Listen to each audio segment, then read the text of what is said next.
뉴욕 맨하탄의 한 주차장 빌딩 일부가 무너져 내려앉아 1명이 사망하고 5명이 부상을 입는 참사가 발생했습니다. 사고는 지난 18일 오후 4시경 발생했습니다.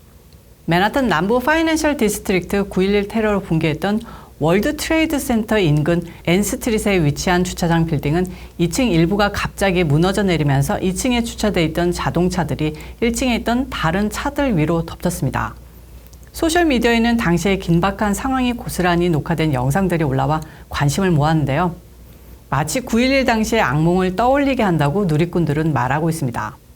한편 당국은 해당 주차자 직원들은 모두 무사한 것으로 확인됐으나 무너진 잔해 아래에 사람들이 매몰돼 있다는 보고가 있어 계속 수색 작업을 펼치고 있습니다. 이런 가운데 구조대는 추가 붕괴 위험과 부서진 자동차들의 폭발 가능성 때문에 접근에 애를 먹는 것으로 전해졌습니다.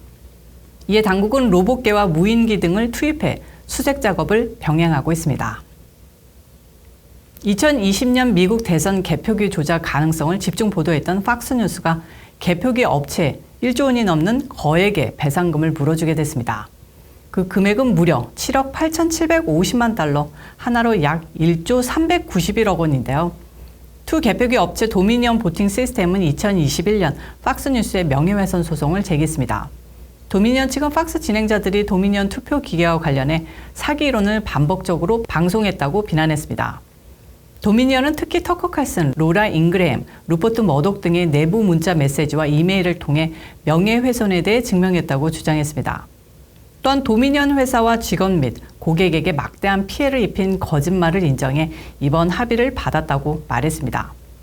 팍스뉴스는 2020년 대선에서 트럼프 전 대통령이 28개 주 투 개표기를 공급한 도미니언이 바이든 대통령 후보 당선을 위해 투표 결과를 조작했다고 제기했습니다.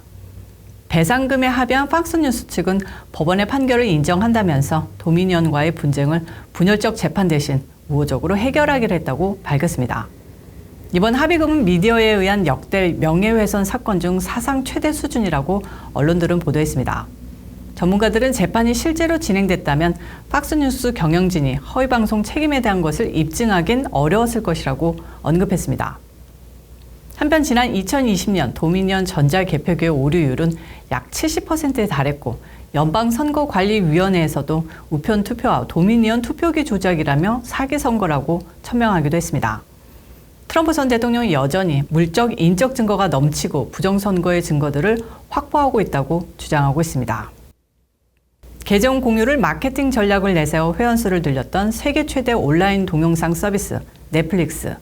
넷플릭스는 공유자 유료화 선언으로 이용자들의 구독 취소가 급증해 결국 확대 시행을 연기하기로 했습니다.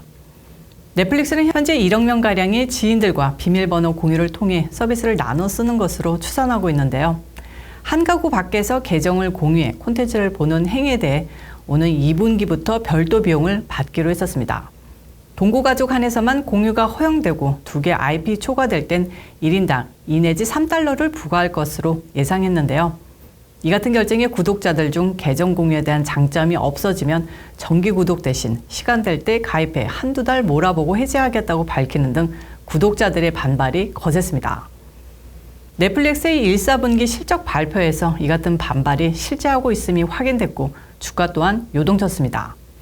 넷플릭스는 계정 공유 마케팅 전략으로 대대적으로 회원수를 늘리다가 수익성 개선 명목으로 유료화 선언을 했었습니다.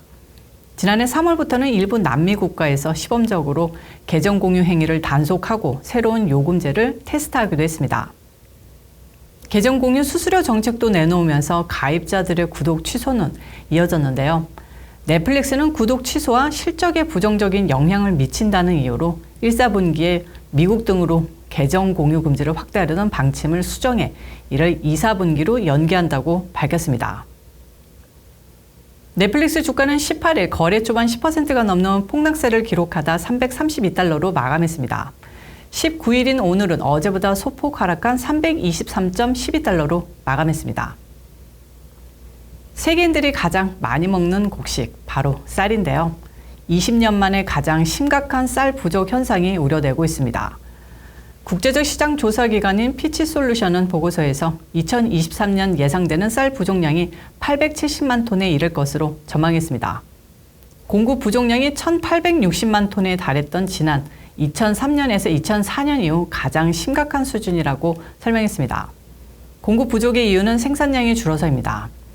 지난해 세계 최대 쌀 생산국인 중국 내 곡창지대가 홍수 피해를 보면서 생산량이 감소했으며 전 세계 쌀 무역의 7.6%를 담당하는 파키스탄 역시 홍수로 생산량이 31%라 급감한 것이 가장 큰 원인입니다.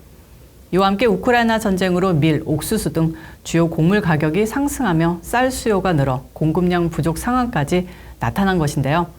이에 따라 10년 만에 가장 높은 가격인 100파운드당 17.3달러를 찍은 쌀 가격은 당분간 이같이 높은 수준을 유지할 것으로 보입니다.